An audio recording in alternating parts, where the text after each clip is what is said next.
vamos a hablar con Bruno Napoli. Bruno es el autor, entre otros ensayos, de La dictadura del capital financiero. Bruno es docente e investigador en historia económica.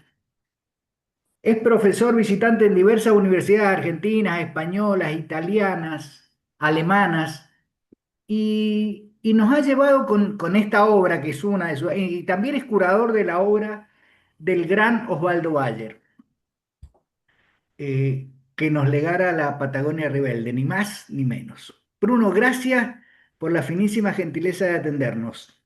No, gracias a vos por el espacio este, y por este tiempo para discutir estos temas. Así que muy amable, muy amable. Fui invitado a algunas universidades del exterior, fui profesor extraordinario visitante acá en Argentina de algunas universidades y en las del extranjero fui invitado, no profesor extraordinario visitante, sino invitado para presentar mis trabajos de investigación. Uno de ellos en Alemania para presentar la dictadura del capital financiero, la investigación original. Este, y también junto a Osvaldo Bayer presentamos algunos trabajos en Roma, en la Universidad de Salamanca y, y en Francia presenté también la dictadura del capital financiero. Voy haciendo Digamos memoria de lugares. que la cuestión de investigación económica tiene un barniz absolutamente global por tu presencia en diversos lugares, ¿no? Sí, y además porque eh, al estudiar el sistema financiero, en Argentina se ha estudiado mucho la economía de la dictadura, pero respecto del capital productivo, de qué hicieron las empresas. Nosotros nos dedicamos al sistema financiero y es el único trabajo que se hizo sobre un archivo específico, que es el de la Comisión Nacional de Valores, cruzado con archivos del Banco Central y del Banco de la Nación Argentina, es decir, capital financiero, no capital productivo. Es el único trabajo que se hizo sobre cómo funcionó el sistema financiero a finales de los 70, principios de los 80 y la influencia que aún tiene el cambio que se produjo en esos años en la forma de acumulación del ahorro nacional en la Argentina, ¿no? La influencia casi perversa. Sí, Bruno, cuando hablamos de la cuestión financiera, estamos hablando de formas de acumulación, estamos hablando de capitalismo en esta etapa, que ya no conforme con producir, decidió jugar a generar papeles para obtener ganancias. Cuando hablas de la actividad financiera en Argentina, que es una cosa que es muy cara, por ahí no lo sabemos porque no tiene la necesaria prensa. Y creo que tu libro toca directamente la ley 21.526, que es la ley de entidades financieras de febrero del año del 77. Vale decir, está a exactamente. punto de cumplir 50 años. Martínez de Oz, ministro de Economía, con lo cual regula y le otorga al Banco Central la potestad del poder de policía de todas las cuestiones financieras. Y para mi gusto es una cosa que ha tenido mala prensa o poca prensa, porque nos hemos ocupado de las empresas, nos hemos ocupado de los derechos humanos, pero esto que hoy permite que un banco me cobre a mí, que soy un humilde trabajador, 30.000 pesos por mantenerme una tarjeta de plástico que me renueva cada 8 años, no lo hemos tocado. Más teniendo en cuenta que Exactamente. los argentinos somos muy proclives. Si yo mañana me saco el loto y soy un pobre gaucho, digo, contador, ¿cómo hago para llevar esto a las Bahamas? O sea, hacer bicicleta financiera nos gusta aún en teoría, ¿no? Bueno, es que ahí cambió el patrón de acumulación de la Argentina. La dictadura del capital financiero justamente habla de eso, de la captura monetaria que hace el sistema financiero a través de los bancos, de muy pocos bancos, de muy pocas manos. Es un capital absolutamente concentrado en pocas manos y es un cambio que comenzó a finales de los 70 con la dictadura militar, eh, propiciando varias leyes. Yo creo que hay dos tareas de la dictadura. Una fue la masacre, que ya está estudiada hasta el cansancio, y se va a seguir estudiando por 100 años, porque los eventos traumáticos en este tipo de países se siguen estudiando por décadas. Está el ejemplo de Alemania, está el ejemplo del genocidio armenio, está el ejemplo incluso del genocidio estalinista en Rusia. Eh, el genocidio no tiene ideología. Las masacres no tienen ideología. Pero el dinero tampoco. Y la segunda tarea de la dictadura fue establecer un cambio de mentalidad a partir de un cambio de la legislación y un cambio de la burocracia. Vos pensás que la dictadura permitió que los principales organismos del sistema financiero argentino, los lugares de decisión centrales, fueran ocupados por los jefes de las corporaciones económicas. El Consejo Empresario Argentino se quedó con el Ministerio de Economía.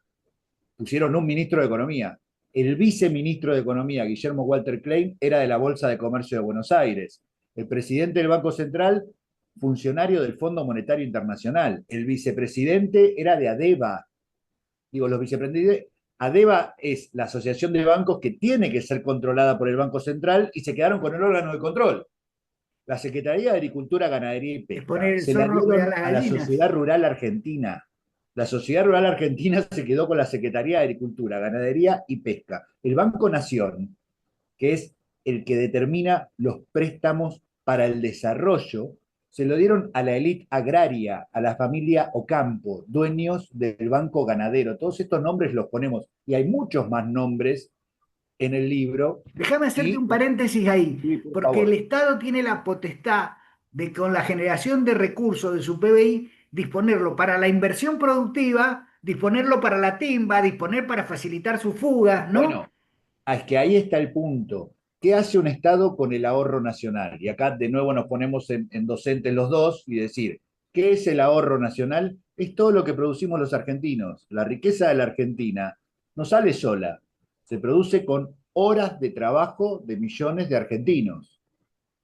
Horas de trabajo. Ahora, según la legislación que tengas, ese ahorro nacional, vos lo podés orientar hacia el desarrollo, incentivando a los privados a que inviertan en actividades productivas que generan trabajo, que generan producción de bienes y servicios que vos podés vender al exterior, La que oligarquía generan, paulista.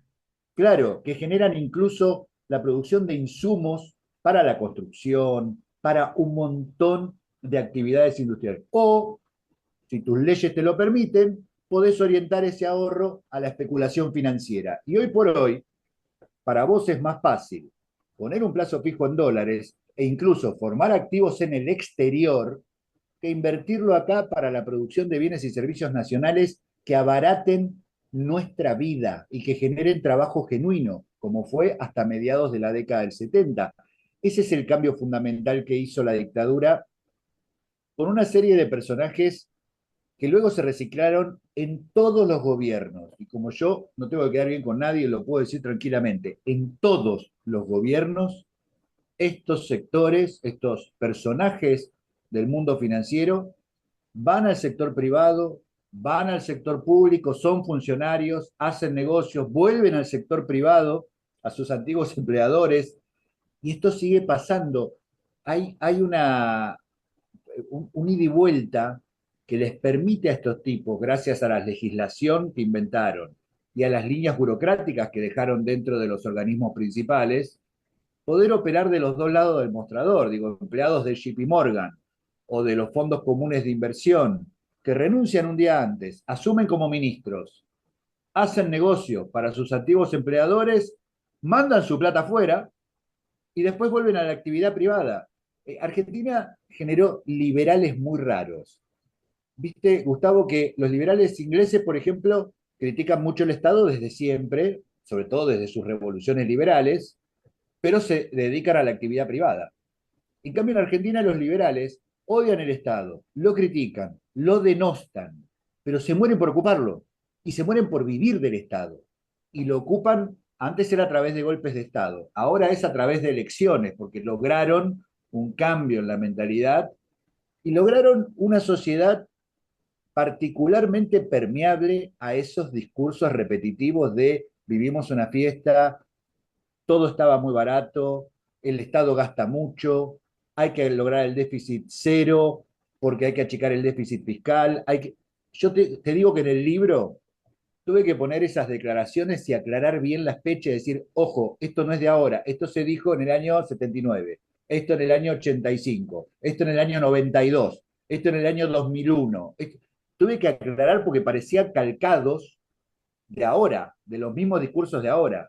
Incluso no me fui más atrás, pero hay un discurso de Frondizi cuando asume en el 58, cuando aplica el plan de austeridad y sacrificio, que dice, vivimos en una fiesta, en una ficción, todo estaba muy barato y aplica un plan, y te va a sonar conocido, que es aumento de transporte público, aumento de los servicios y la reducción de puestos de trabajo sistemática por año. Es igual que ahora, o sea, me impresiona el bucle en el que vive la Grandes Argentina. transferencias de los sectores mayoritarios a las clases dirigentes, finalmente, siempre. Sí, sí, sí, aparte hay un gran lobby sobre eso, ¿no?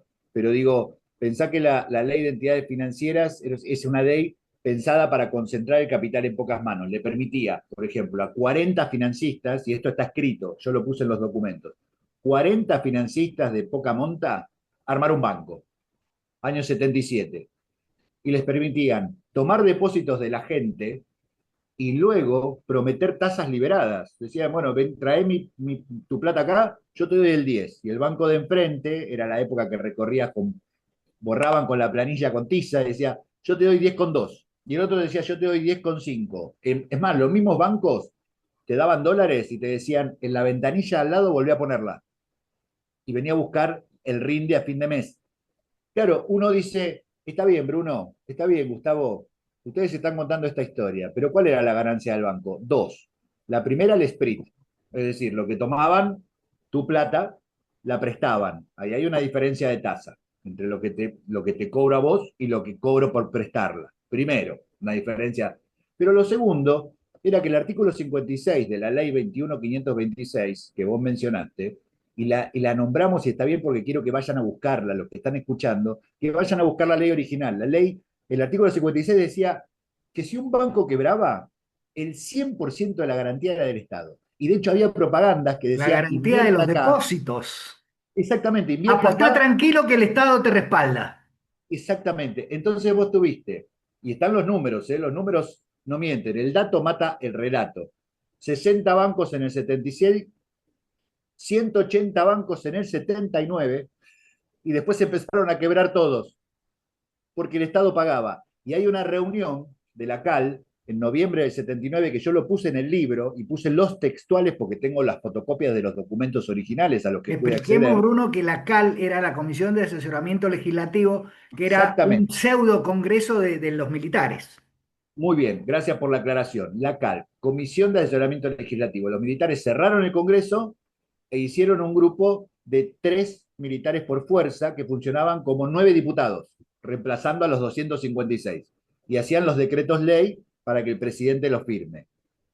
Ahí discuten de nuevo los militares en el 79 con los civiles, con Zimmerman, con Adolfo Diz, con Martínez Dios, y todos dicen no hay que sacar la garantía, pero hasta el propio Martínez Dios, y lo puse textual, dice, se nos fue la mano.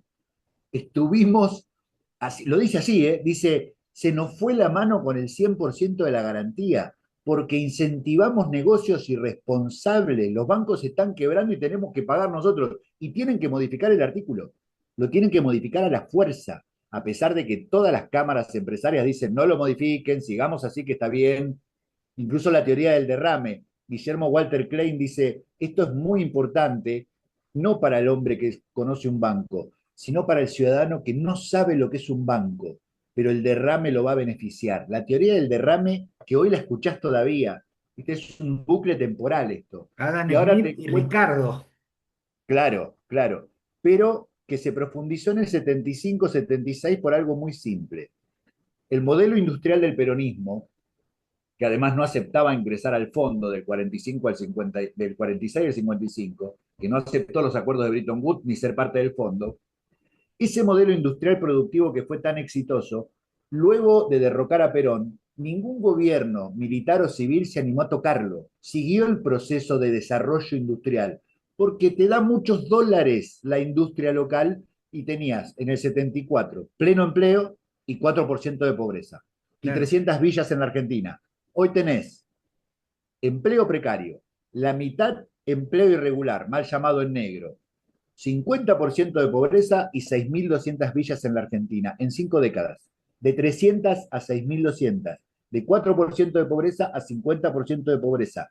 Y la mitad del empleo argentino desde la década del 90 es irregular, mal llamado Y, en negro. Es y no irregular, o hablé sea, es del con evasión. endeudamiento externo porque también es otra cifra escandalosa. Bueno, ahí das un ejemplo mucho más claro de lo que estamos diciendo, de lo que es depender de la dictadura del capital financiero. Cuando vos no tenés industria, no tenés cosas para venderle al mundo, entonces no tenés dólares. Entonces, ¿cómo te financiás? Con la banca, con el sistema, con los bancos.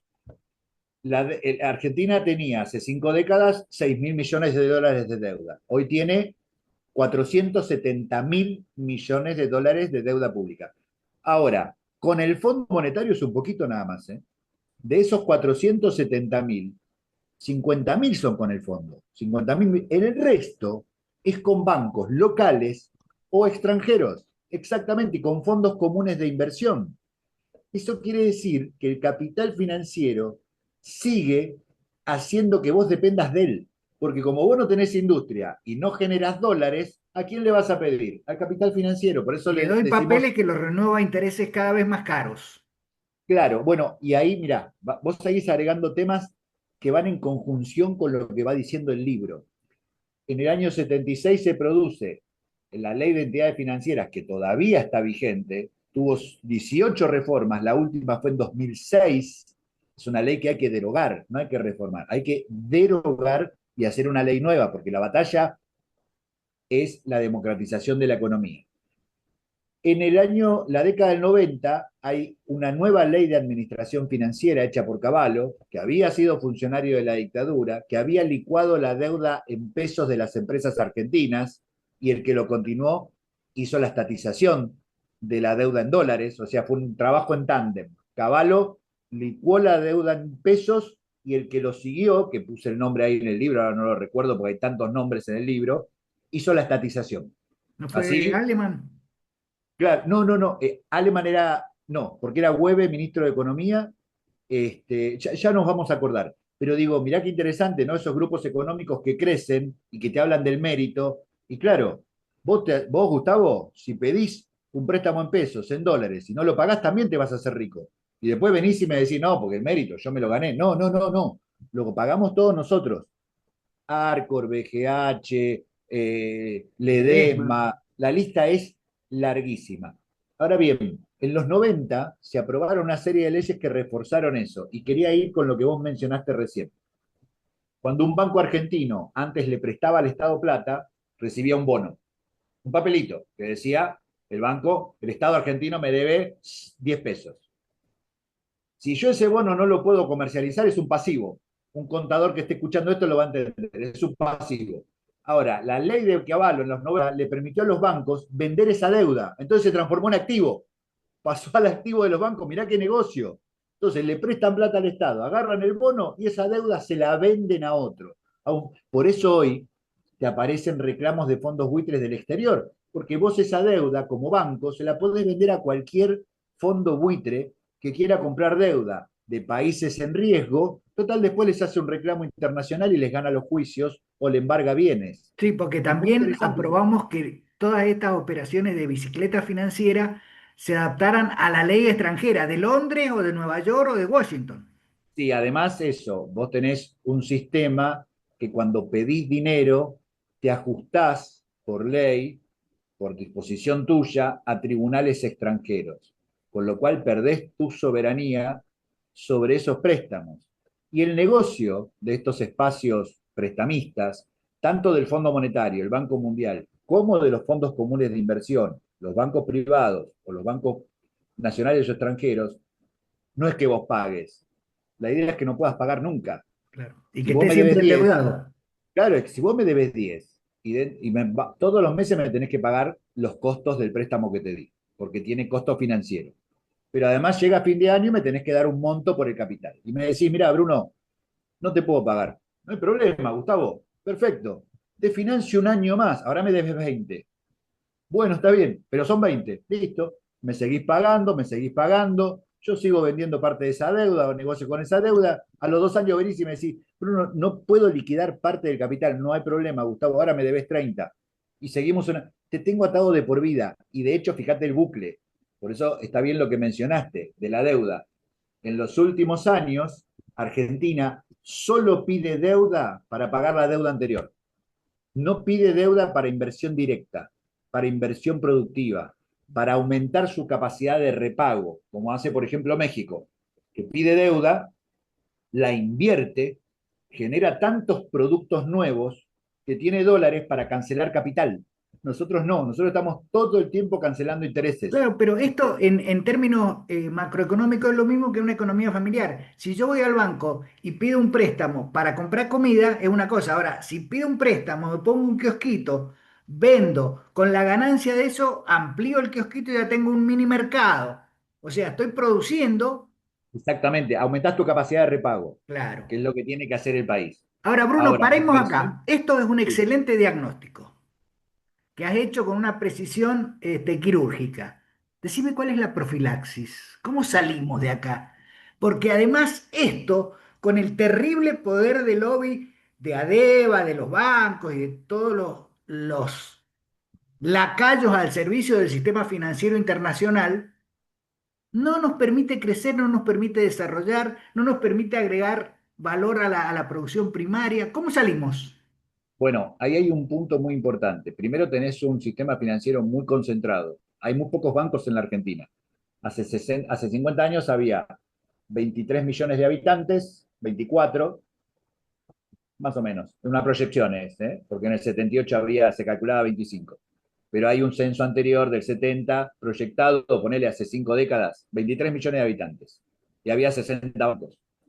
Hoy hay 47 millones de habitantes y más de 100 millones de instrumentos financieros, cajas de ahorro, cuentas corrientes, cuentas a la vista, plazo fijo en dólares, plazo fijo en pesos, inversiones en fondos. Tenés muchísimo dinero en los bancos. ¿Sabés cuántos bancos hay? 60 también. Sigue habiendo 60, o sea, se duplicó la población, se quintuplicó la cantidad de dinero y de operaciones financieras y sigue habiendo 60 bancos. Y de esos 60, los 10 principales son los que manejan la mayor parte del ahorro nacional, que hacen esa captura monetaria para hacer negocios financieros. Te quería decir esto, ¿sabes por qué? Porque vos decís, che, pero en las últimas 5 décadas ningún gobierno derogó esa ley. No, porque ningún gobierno tuvo un proyecto de reindustrializar a la Argentina. La única manera de dejar de trabajar para los bancos es tener un proyecto industrial donde vos le agregás valor a tu sector primario. Entonces ahí los bancos terminan trabajando para vos. ¿Por qué? Porque van a querer esa plata. Como no la producen ellos con la especulación, la producís vos con la producción industrial real y tenés dólares porque vendés al mercado interno y al mercado externo, van a querer esa captura y ahí vos podés decidir y tenés poder de fuego sobre el sistema financiero. La Ese economía poder de financiera fuego de la Argentina necesita un par de bancos de desarrollo.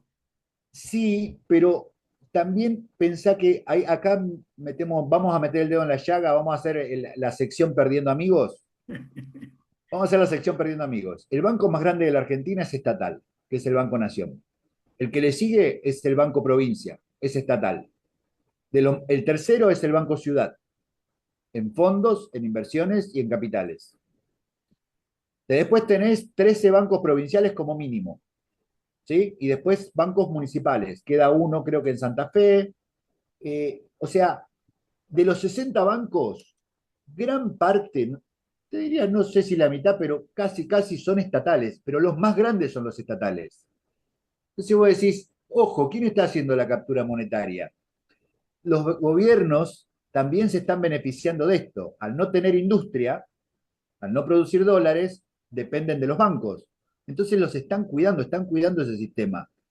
Ahí ya metimos el dedo en la llaga en algo muy interesante, que es, che, los principales bancos son estatales y así todo siguen apoyando la ley de entidades financieras. Bueno, ese es un problema. Y el otro es, no hubo planes de desarrollo completo en la Argentina en términos industriales. El Lo que pasa menemismo, es que los sabes que ejecutivos de esos los bancos 90 estatales destruyeron deben la venir del industria. sector financiero privado, Claro, actualmente. los 90 destruyeron la industria.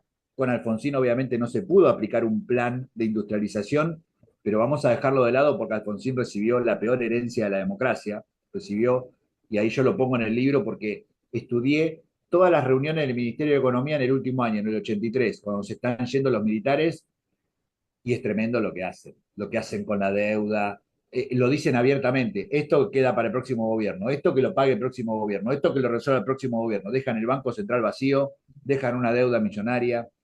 Incluso puse un documento ahí donde los civiles del Ministerio de Economía le dicen a las Fuerzas Armadas, ustedes deben 5.000 millones de dólares de deuda externa que pidieron. Y los militares dicen, no, nosotros pedimos 2.100 nada más. El resto la pidieron sus amigos civiles sin pasar por el Banco Central. O sea, ellos mismos se acusan y dicen esa deuda es fraudulenta y es de sus amigos civiles que sin pasar por el Banco Central, nosotros siempre pasamos por el Banco Central para pedir los dólares. Bueno, pero la tienen que devolver, no la vamos a devolver, la devuelve el próximo gobierno. Ahora, en los 2000, cuando comienza el siglo XXI, con el ciclo de Dualde y del kirchnerismo, que es la otra etapa del peronismo, tampoco se industrializó el país. Se hicieron 2 millones de cooperativas, se incentivaron mucho a las muy pequeñas empresas que generan mucho trabajo, pero también generan, lamentablemente, y esto hay que ponerse también del lado de ellos, generan mucho trabajo irregular, mucho trabajo mal llamado en negro, digo, aportan el 70% del empleo, pero el 90% de ese empleo es irregular, porque muchas veces no pueden pagarlo. No los estoy defendiendo, no estoy diciendo que esté bien, simplemente estoy yendo a la realidad de los datos. Entonces, tampoco industrializaron el país. Y después vinieron dos procesos más, 10 años más, 8 años más, ¿no? Con Macri y con Alberto, donde por distintos motivos tampoco se aplicó un plan industrial. Mientras vos no tengas un plan industrial alternativo, Ahora nunca te vas quiero a llevar, poder, yo esto que acabas de decir lo comparto en un 1000%, 10 veces lo comparto. perdón por Pero la tacita, no, no, la tacita la saludo con gusto, a pesar de que venimos mal. Este, pero ¿sabés qué pasa? Que acá finalmente todas estas cuestiones que nos pasan y que los gobiernos locales argentinos no han podido modificar, poner en práctica el desarrollo industrial o algún tipo de desarrollo industrial, tiene que ver con el colonialismo al que nos someten los poderes financieros globales. Entonces, también. acá es patria o colonia, terminémosla, no hay otra alternativa. Bueno, ahí hay un punto importante porque en los 70, justamente, el proceso de endeudamiento de los países latinoamericanos comienza a partir de los bancos norteamericanos. Los bancos norteamericanos, al tener petrodólares y una emisión monetaria enorme de dólares en el momento en que incluso dejan el patrón oro para poder emitir, están llenos de dólares y son los que presionan a los países latinoamericanos para tomar deuda. Y esto ya está, por suerte, muy estudiado, desclasificado, hay bibliotecas enteras sobre esto. Los gobiernos que no querían aceptar eso se promocionaban golpes de Estado para que tomen deuda y se endeuden. Esto está desclasificado en los archivos de la CIA, del Pentágono, por suerte, finalmente se puede sortear ese tema y saberlo. En este momento, esa función la cumplen los fondos comunes de inversión. ¿Qué es un fondo común de inversión? Y acá de nuevo nos ponemos didácticos. Es una acumulación de dinero de personas millonarias con una oficina en algún lado, en alguna guarida fiscal, que tienen tanto dinero, que incluso tienen a veces mayor dinero que el PBI de algunos países pequeños. Y se dedican a prestarle a los países del tercer mundo, en desarrollo, o como quieras llamarle. ¿Qué lo toman? Nosotros recibimos plata de Templeton, de BlackRock, de Greylock, estoy nombrando los tres principales, que son fondos internacionales de dinero que no sabes quién lo puso, pero que ese fondo, BlackRock, viene y te dice, nosotros tenemos plata para prestarles a legislación extranjera. Entonces, la función que cumplieron los bancos norteamericanos a fines de los 70 para endeudar a los países, hoy, como muy bien decís, lo hacen sectores extranjeros con mucha potencia, con mucho poder de fuego, y que después te extorsionan con papeles de deuda. Y acá hay una parte que hay que entender. Volvamos a la sección Perdiendo Amigos. Greylock es el tercer fondo de inversión más grande del mundo. Presiona y extorsiona a la Argentina con papeles de deuda hace bastante tiempo. ¿Quién es el empleado estrella de Greylock por parte de la Argentina? Sergio Massa, el que fue candidato a presidente por el campo supuestamente nacional y popular. Apenas termina la candidatura y pierde, se lo lleva a Greylock. ¿Por qué? Y esto es muy común en los fondos comunes de inversión. Contratan a expresidentes del Banco Central, exdirectores de bancos centrales, exministros de economía, porque conocen por adentro el sistema, Y se conocen la convierten en lobistas burocracia, de ellos. claro, saben a quién llamar, entonces terminan, y por eso yo me dedico a la historia económica, porque es mucho más fácil que explicar que la parte política. ¿Cómo explicás que el candidato del sector nacional y popular termina trabajando para un... Te perdí. Hola. No, Ahí pero los está. asesoro en otros temas. Cuando hablan de Argentina no los asesoro. Yo digo, dale, ¿en serio? No, o sea, no lo tomen por tan tontos. Ahí hay algo político complicado, que es que ahora vienen las elecciones, en algún momento va a haber elecciones. Fíjate en las plataformas de los partidos políticos quién habla de derogar la ley de entidades financieras. No, ninguno. Derogarla, ¿eh? Ni la No izquierda, modificarla. ¿Eh? ni la izquierda. No, ni la izquierda, están en otros temas, están en el 17 todavía, en octubre del 17. Octubre del Bruno, 17. como sabrás vos, esta linda plataforma que nos ha permitido este conocimiento y este diagnóstico nos limita temporalmente. Pero yo te quiero invitar a que me des la revancha de esto, porque hay un proceso, a pesar de que tu investigación se refiere a las cuestiones económicas, que obviamente están vinculadas con las cuestiones políticas, no es Sí, la economía, es la política. no lo separo, ¿eh? No No, lo no, separo, correcto, simplemente no me correcto. animo a explicarlo. Pero yo te quiero invitar a que la semana próxima, en un horario a convenir que se adecue a tu agenda, hablemos Sí, de otra cuestión que tiene que ver con el desarrollo multipolar y con las cosas que están pasando con los BRICS, que tienen formas de acumulación distintas a los anglosajones. Yo no sé si sí, será la solución, no quiero que me lo respondas ahora, no, pero no, sí pero la me parece semana muy bien próxima. ¿Te porque, parece? sí, porque aparte podemos avanzar con un simple ejemplo. Las dictaduras de Argentina desarmó su industria. La dictadura de Brasil no tocó su industria. Bueno, es que hay una diferencia entre la oligarquía vacuna argentina y la oligarquía paulista brasilera. Esto Claro, es exactamente. Y ahí aparece el componente político y las decisiones políticas que vos correcto. mencionás, por eso está muy bien, hay que discutirlo también. ¿Te parece Es que lo fundamental. sigamos la semana del lunes próximo?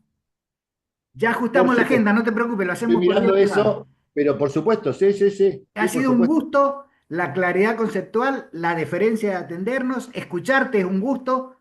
Y bueno, yo sigo creyendo que acá es patria o colonia, no importa de dónde vengas, del comunismo, del radicalismo, pero sos patriota o sos colonialista. Algún día lo lograremos. La soberanía es un tema fundamental. En Un términos abrazo grande, económicos, Brunito. la soberanía es fundamental. Un abrazo y muchas gracias por el tiempo. No, gracias a vos.